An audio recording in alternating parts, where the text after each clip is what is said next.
Purpose Highway is a space for discussions that drive connections toward people's highest purpose to build a better self and a better world. Join me for season 1, where I start to uncover stories of entrepreneurs and thinkers that are making an impact. I'm your host, Scott Mason, and enjoy today's episode. Hello, everybody. It's Scott Mason here, revving up for another episode of the Purpose Highway. And sitting with me in the front seat is Andrea Miller. Andrea has an MPA from the Kennedy School at Harvard University and a BA in political science from Columbia University. And today, she is the president of the National Institute for Reproductive Health. Andrea, welcome to the show. It is so good to have you here. Thanks, Scott. I'm really glad to be here. I'm really looking forward to this conversation. Thank you. So tell us, what does the National Institute do exactly? Thanks for that question. So the National Institute for Reproductive Health, and we also have the NIRH Action Fund, are advocacy groups. And what we do is we fight for just and equitable access to reproductive health care and build the political power that will ensure ultimately everyone has reproductive freedom. And so that looks like a number of things. It means that we work hand in hand, first and foremost, with state and local organizations. We really do focus our work at the state and local level, where we really believe community change, both in the near term and sort of the long-term change that we need in this country, can really happen. We do everything from launch campaigns. We try to work to change laws and policies and elect candidates who are going to support reproductive freedom. And we do that in the communities where we feel there's both great need and real opportunity to make change. Thank you so much. Talk to me a little bit about the National Institute's vision for the future. What would that look like if everything that you want comes to pass? And what would that mean for the everyday lives of the people in the United States? So we really envision a world where everyone has the freedom, the ability, and the power to control decisions about their reproductive and sexual lives, which in turn means that we have the freedom, ability, and power to control our lives and our futures. This is really so fundamental. I mean, you cannot live your life to its fullest. You cannot support your family to the best of your ability. You cannot be a full participant in our society if those fundamental questions about whether, when, with whom, how to have children or not have children, to build a family, if those questions, if those choices are dictated by the government and not left to individuals, then none of us are free. So it's so fundamental. It's always felt to me like such a core aspect of who we are as individuals and how we chart our futures and how we construct our lives. And so without that ability to decide when and whether to have children and with whom to have children, and then frankly to have the supports that our society should provide so that our families can be healthy and our communities can be safe, that's really the vision. Is to make that a reality for everyone. You said earlier, it's always seemed that way to me, was part of a sentence that you used. You are originally from Minnesota. I could be totally wrong here, but having grown up in the Midwest myself, I don't think a lot of folks that we might have grown up with would have imagined that one day we would be here in New York doing what we're doing. And I would perhaps be surprised if the folks knowing you growing up in Minnesota imagined that you would be the CEO of an organization like the National Institute.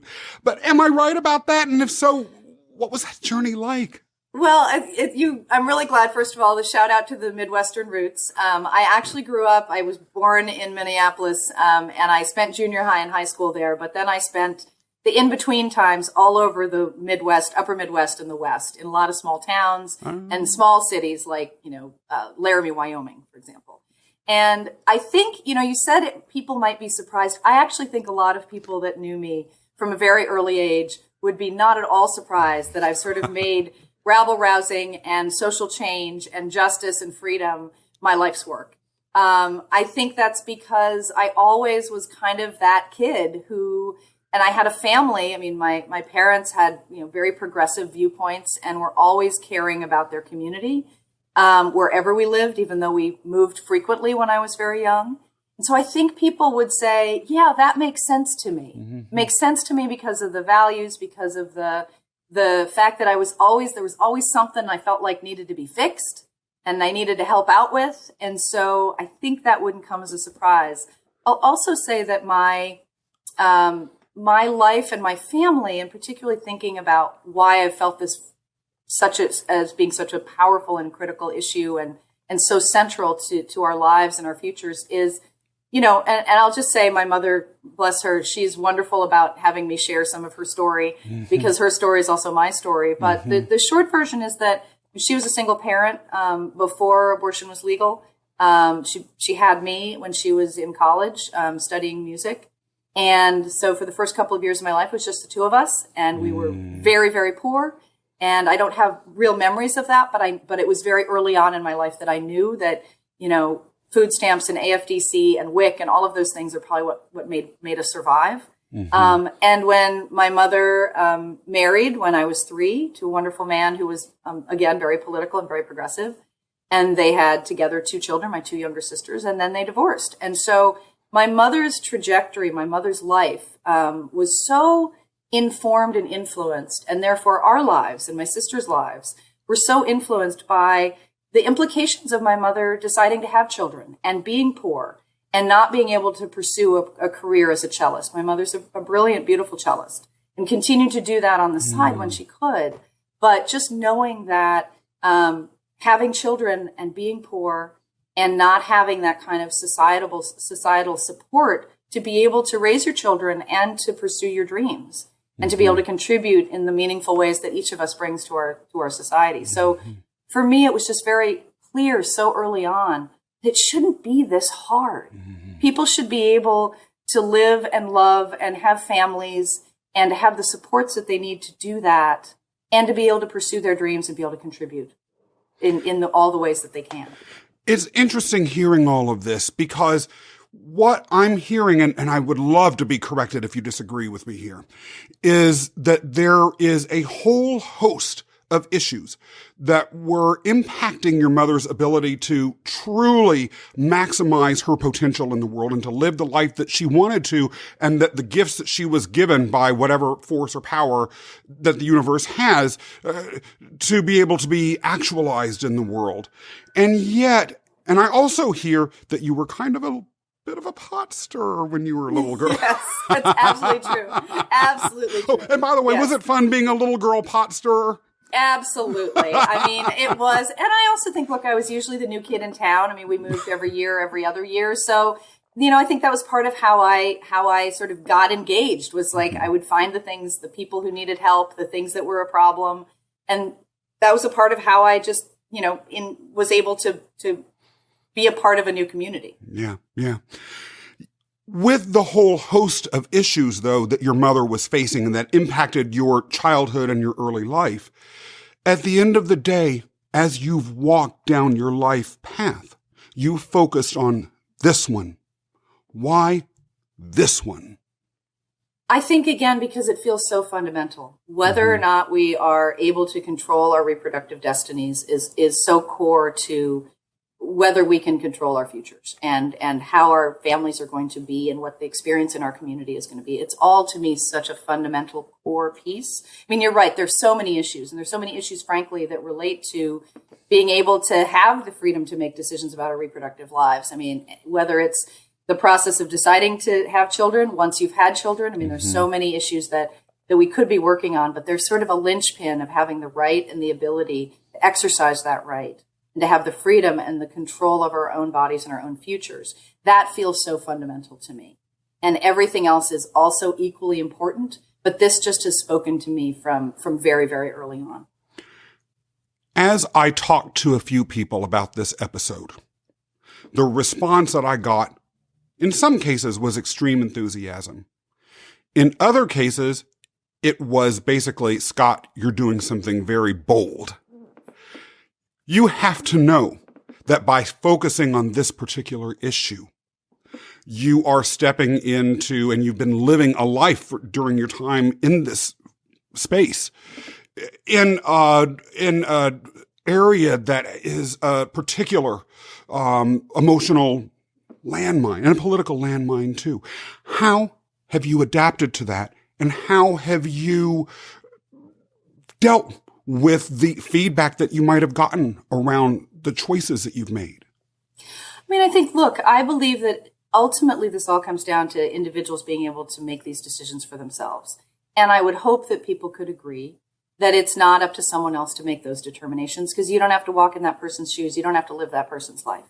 So I deeply respect that when it comes to issues of abortion, contraception, pregnancy-related care, and all of the kinds of supports that we want families to have, whether it be paid family leave or minimum wage or those things that allow families to survive and thrive, that there are a lot of emotions around it. There are a lot of opinions about it. And I respect that those things are true. But at the end of the day, I would want someone to be able to say, okay, I can have my views, but it's not my job, it's not my right, it's not my place to impose those views on somebody else, because that's going to impact their life so drastically. Yeah. So I have been willing to be bold and to be out there on this issue. I have been willing to say the word abortion, because it is a fact of life. I mean, nearly 1 in 4 women will have an abortion in their lifetime. This is just as many people will become pregnant, as will, the vast majority of people who can become pregnant will use contraception.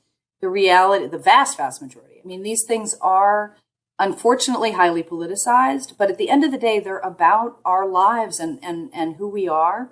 And even people who have very, very strong opinions on this have to grapple with these things. Even those people who disagree with me, and I respect that they may disagree with me, these are questions that they face in their own lives too. And I would hope that the people in their lives would give them the grace and the support to be able to make the decisions that are best for them, and to not shame or stigmatize them or try to create policies that are going to put barriers in their path, because that's not good for anyone. There was a lot that you just said there. It was so rich. So I'm going to try and pull out a few threads and take Great. the conversation from there. And thank you for just having such a great tapestry that you just put out for us. You mentioned, as we all know, that there are those that oppose the vision of the National Institute. I understand that tactics for dealing with those, because you're talking about these issues on a national level, and you're talking about policy and legislation that may vary, and attitudes and public opinion and all these sorts of things that may vary state to state. So dealing with that opposition, I assume, varies depending on the circumstances and the location and a whole host of other factors that, by the way, I'd love to hear about. But is there an underlying framework that you have, or an underlying philosophical approach that you will take to actually dealing with those, particularly because what you're talking about, abortion, contraception, these are such emotionally laden issues. Sometimes, in my opinion, folks can't hear beyond the emotion. They hear a philosophical or a liberty-based or even a constitutional argument, but they can't hear or feel beyond the emotion. How do you deal with that? One of the things that I found, Scott, is that there's actually, you're right, there's a lot of emotion in this, but there's actually a lot of uniformity in the value, and the sort of fundamental value that the vast majority of people in this country really do hold. And that is that these decisions are important decisions that we need to make in our lives, and that it is really not the government's place to do them, to make them for us, and it's not anyone else's right or place to make them for us. You'd be surprised by how much incredible support there is for that when we have these conversations from a place of values, from where we say that however you feel about these issues, it's ultimately not my decision to make for someone else. That if once you ask someone, even someone who's opposed to abortion, if you ask them once someone's decided to have an abortion, what do you want that experience to be like? They actually want it to be supported. They want it to be not shameful. They want it to be something that is medically accurate, and that the resources are available in their community. So even people who disagree, once you say, look, we're going to go on this journey together, because the value is that the people in your life, whether it's you or someone else, you want them to be able to make these decisions. And you don't actually believe, most people don't believe it's their place to make those decisions for other people. So if you can kind of get to that place of This isn't about which decision gets made. It's about who makes that decision. And it's about making sure that everyone has the ability to do that in ways that are going to be best for them and their families. And people really do believe that. The vast majority of people really do believe that. Do you see that consensus as becoming more and more solidified throughout the country, or do you see it as fragmenting? I actually do see it as more solidified. What's, I think, difficult for people to appreciate and understand and see that is that this conversation so often happens in a very polarized political space, right?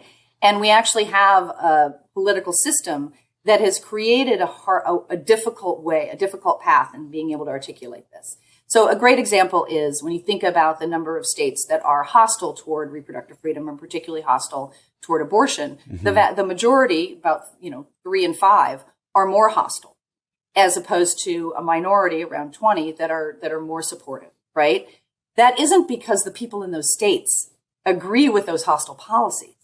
It's that the way that our politics is played out, the way that gerrymandering has operated, the way that the districts get drawn, means that the polarization happens and people who actually don't reflect and don't represent the views in that state end up running that state oftentimes, right? So you have these very conservative majorities in states. I mean, I think Georgia's a great example. The vast majority of people in Georgia do not believe that abortion should be banned.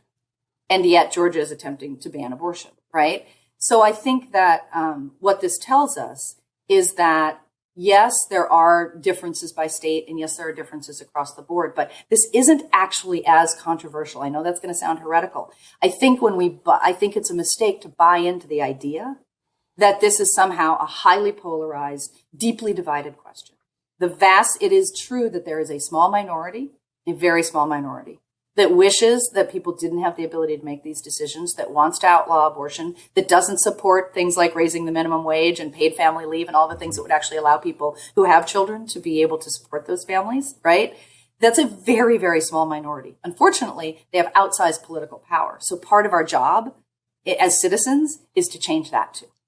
Well, it's interesting. Coming at that sort of statement with regards to the extent to which there's a social consensus around the reproductive freedom aims that your vision and the National Institute's vision is attempting to make sure is a fundamental part of our country's legislative and policy fabric, is the sense that, well, I'll tell you a story about a conversation I had about this recently. I was talking to a friend of mine who said, the most important issue in my life is abortion rights. It is a voting issue. And I said to her, well, why do you then consistently vote for politicians that are seeking to restrict abortion? And she said, oh, all of these activists, they're getting whipped up over nothing. It's never going to happen. They're never going to take these rights away from us. What sort of call to action can people who are watching this or listening give to someone like that? Because what I'm hearing is if there's a broad social consensus and yet there's a minority of highly empowered politicians or other interest groups that are opposing what's a broad social consensus, then the potential explanation that I'm hearing for this that's keeping this as an ongoing issue is, at least perhaps in part, social apathy. How can that apathy be addressed, if you even believe it's there? So I don't think it's apathy. I actually think it's that people don't have the information. We have found that that people like your friend who you had this conversation with, I think they have this idea that the question is, will it be legal or not? And that's the wrong question. It sort of becomes a conversation about what's going to happen in the Supreme Court and is Roe versus Wade going to be overturned? And that's a totally it's not about people's lives. It's out of the realm of what people actually think about day to day. But if you say instead, listen, did you know that since Roe versus Wade, states have passed more than 1,000, in fact, I think it's at 1,100, if not 1,200 laws against abortion, trying to make it harder, if not impossible, for people to actually access those services.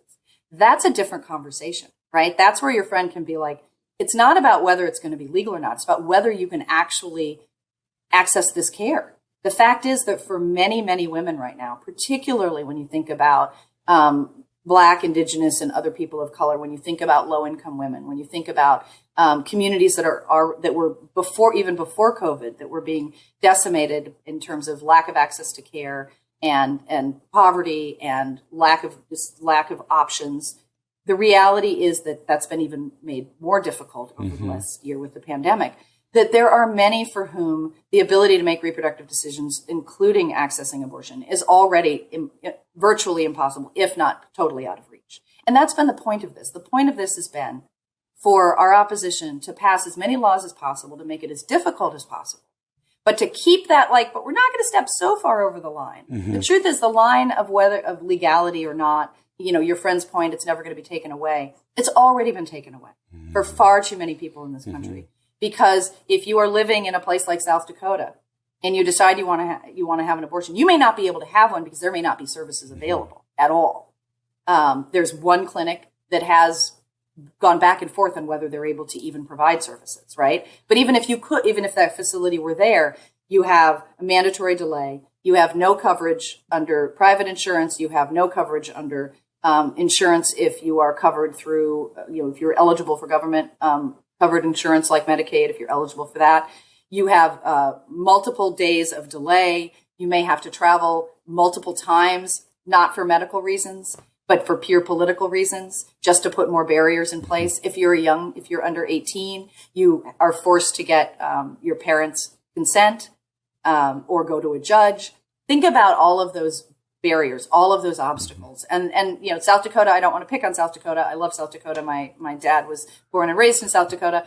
But the truth is that there are many, many, many states, all across the country, in the Midwest, in the upper Midwest, in the South and Southeast, and that are where that is the reality, where the number of barriers that are in place, it might as well be illegal.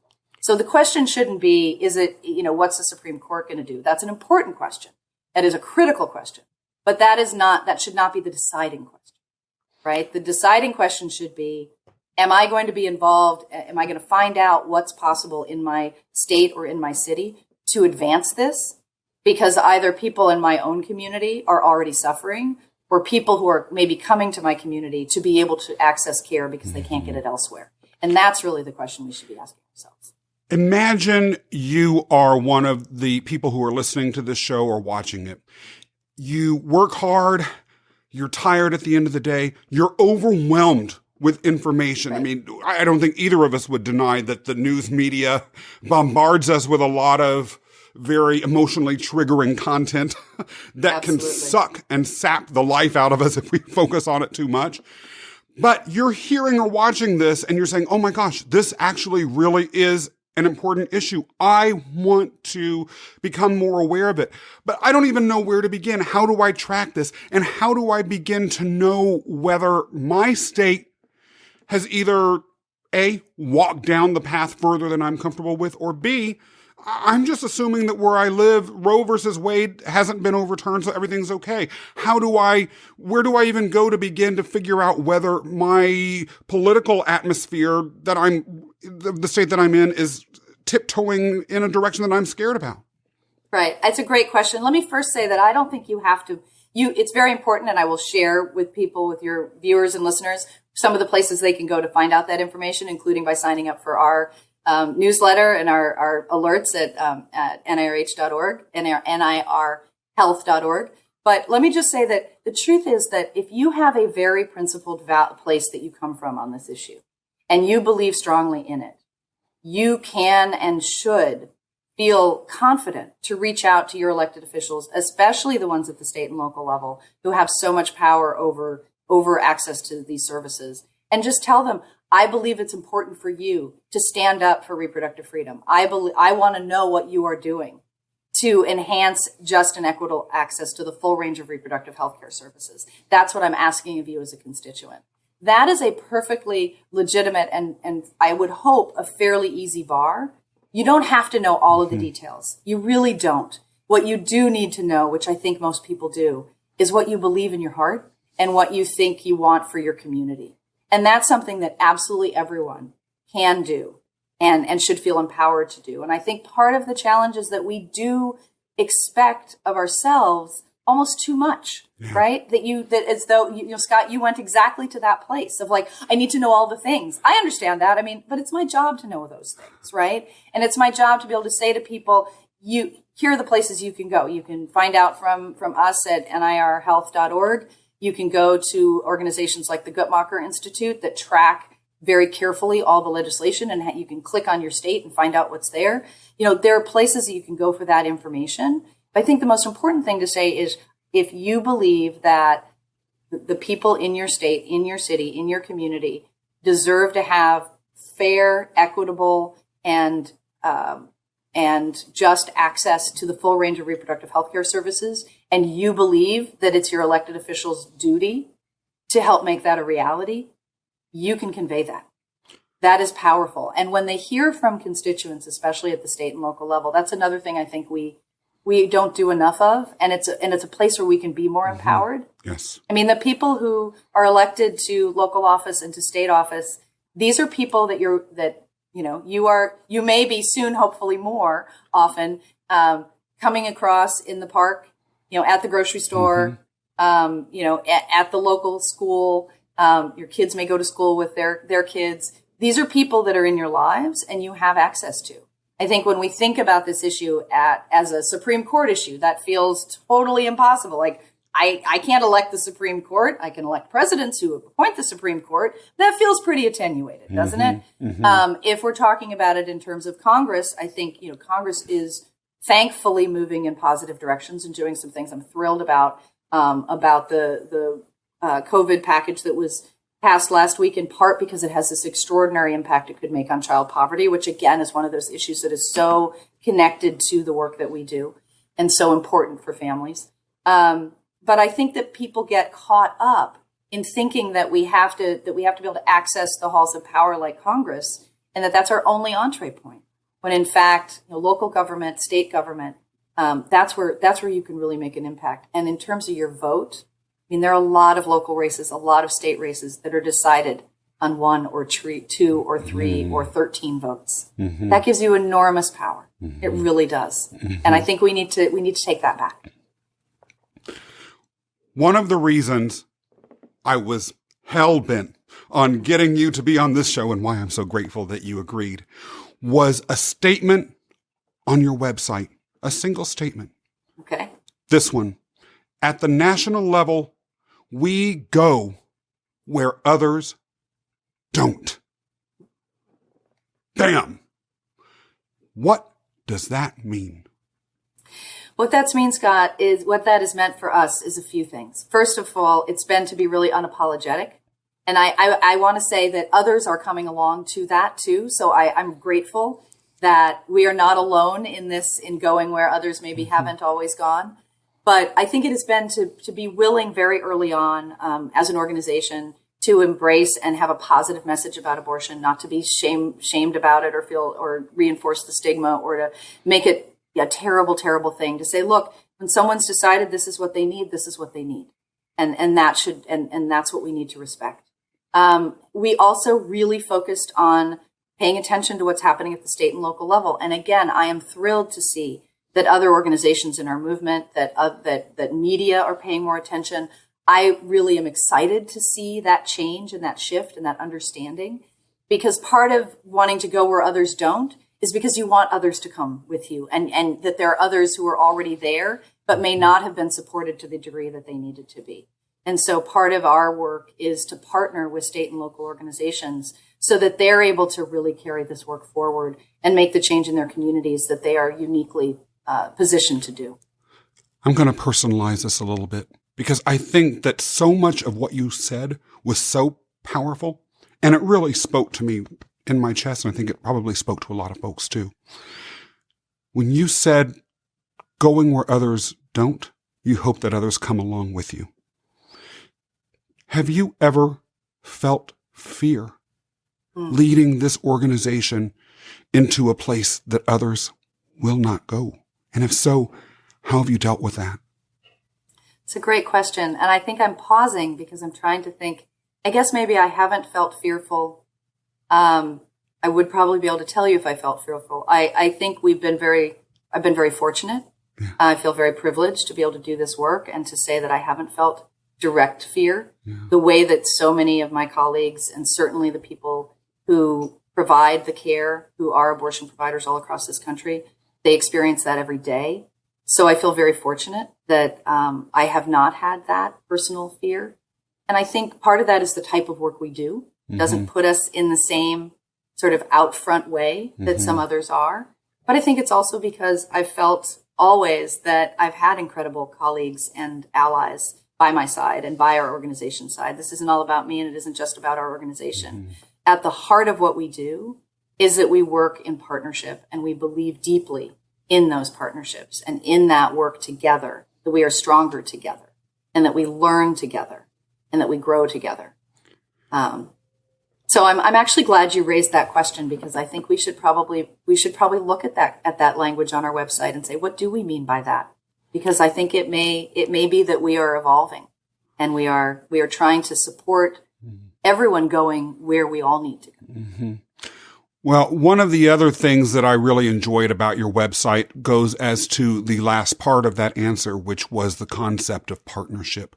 What does partnership mean in your context? And then also, well, actually answer that one first, and then I'll get to the next question that I had. So the work that we do involves working directly with organizations that focus on at the state and local level. So it might be a reproductive health organization, it might be a healthcare provider, it might be a reproductive rights organization, a reproductive justice organization, or it could be a social justice or racial justice organization that wants to work on these issues, right?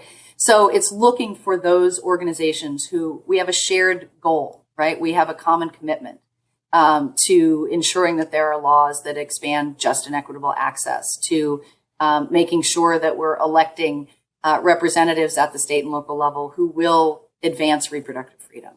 And we connect with those organizations. We talk about what their shared vision is and what might be possible in their state or in their city.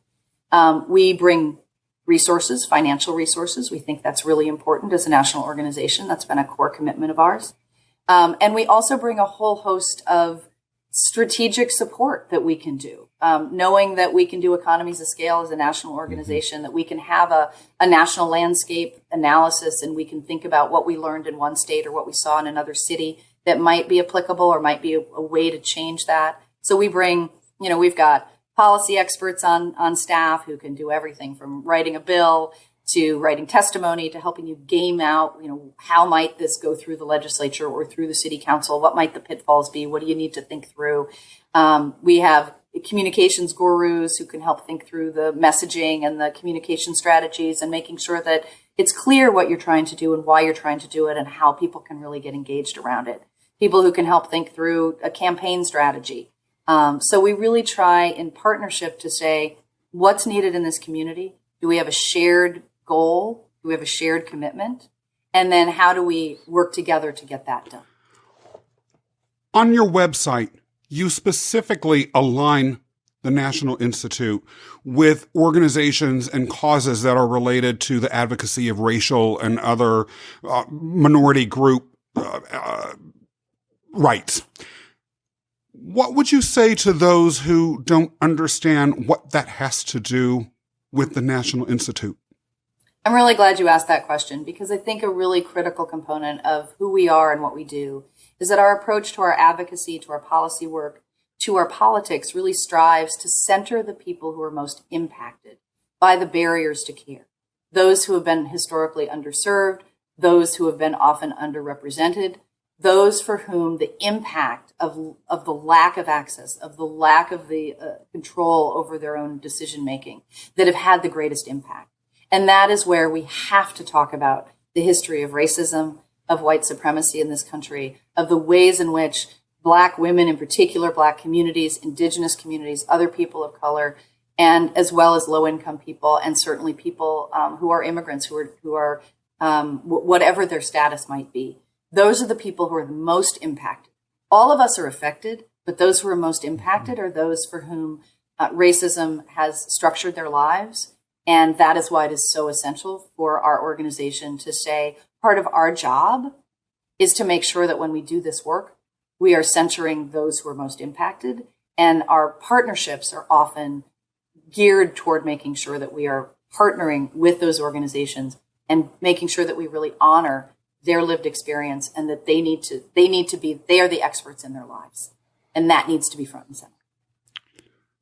The National Institute has grown a lot since you took over as president. Congratulations. Thank you. Talk to us about that growth. What does it look like? Where was it? Where is it? Where is it going? That's a great question. So we've doubled, almost tripled since I came on board. I came on board in 2011. It's sort of hard to believe that at the end of 2011. It's hard to believe that it's been a decade. It feels like yesterday and it feels like 3 decades, right? And I think that growth reflected some of what we talked about earlier, Scott. It reflected my history on this. I have been in this work in one way or another for a number of decades. I guess I can say that now that I've admitted how long I've been in this position.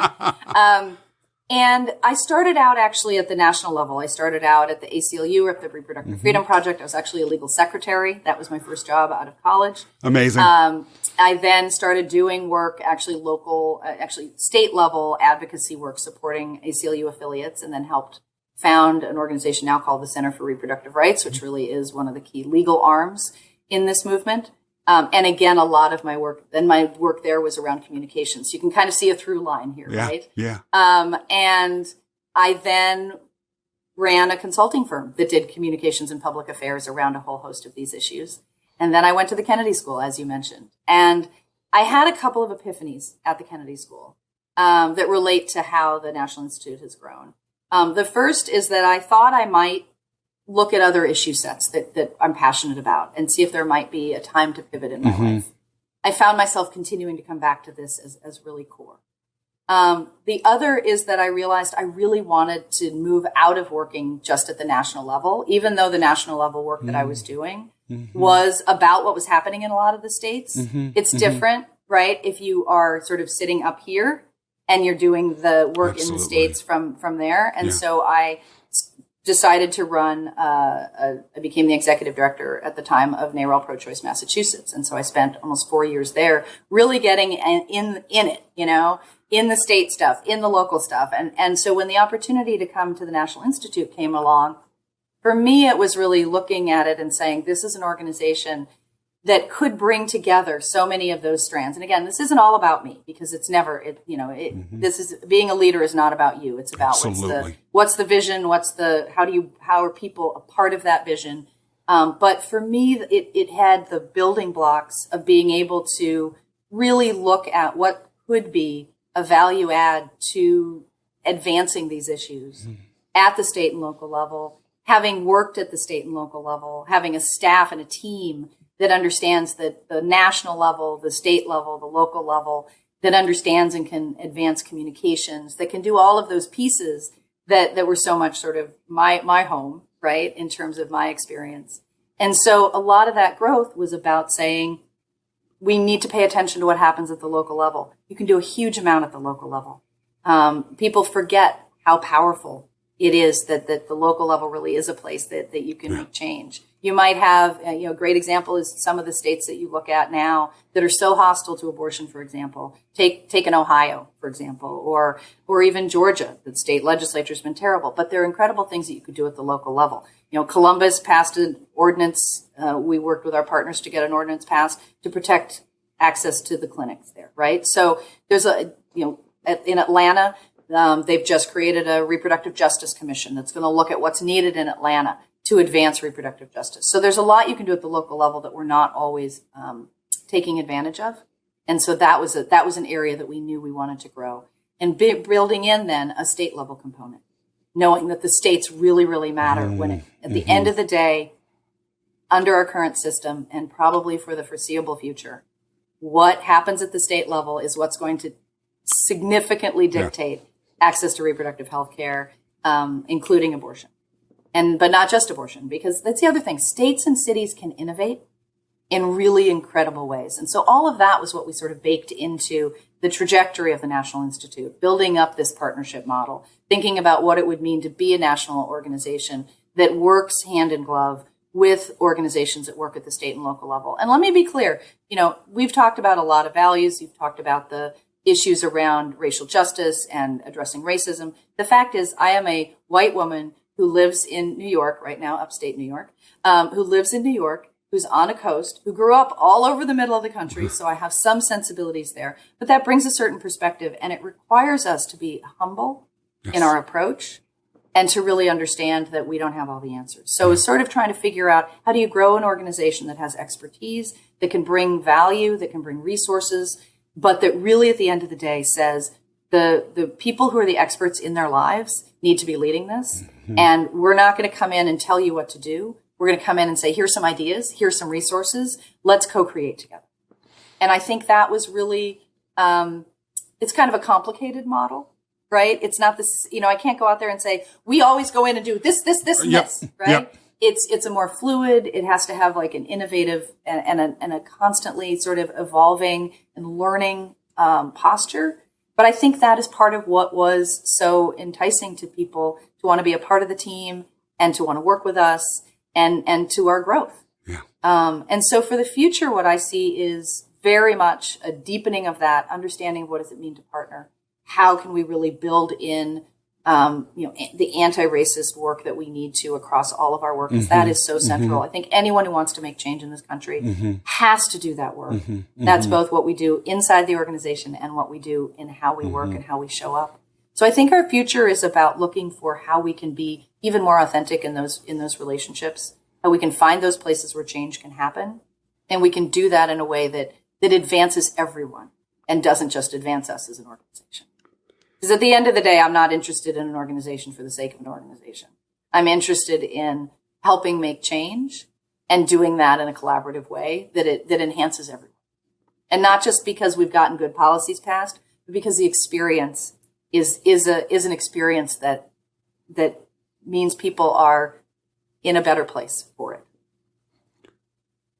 People watching this, listening to it, are going to be moved and affected, I have no doubt, by the substance of what you've said.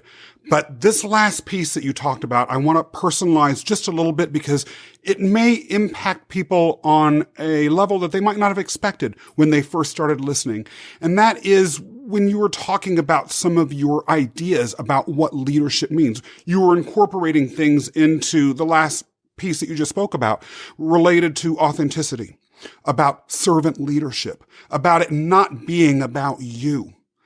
As the National Institute, under your leadership, has grown, but also taken this very rich, complex, multidimensional approach to its mission, how have you, as a human being, grown or changed? That's such a great question, Scott. I was not expecting it. I'm very intrigued by it. And you notice as a communications expert, I'm doing those things that you do so that you can look like you're not stalling when in fact you're stalling. Just going to say, I trained lots of people on how to do that. But you're transparent about it. But I'm going to be honest about it. I will say that the way I think what has changed for me is that I have actually had to really look at what does leadership mean.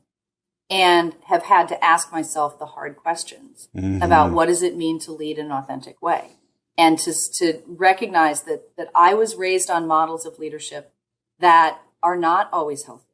That it was about like that singular force, that singular person who is like leading the charge, and realizing that is not a model that is sustainable. That is not a model that is authentic. That is not a model that is going to be rewarding either to me or to those around me. So I've learned a lot of hard lessons, right? I've had to really say, you know what?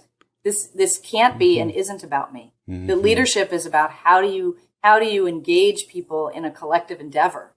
How do you bring out the best in people?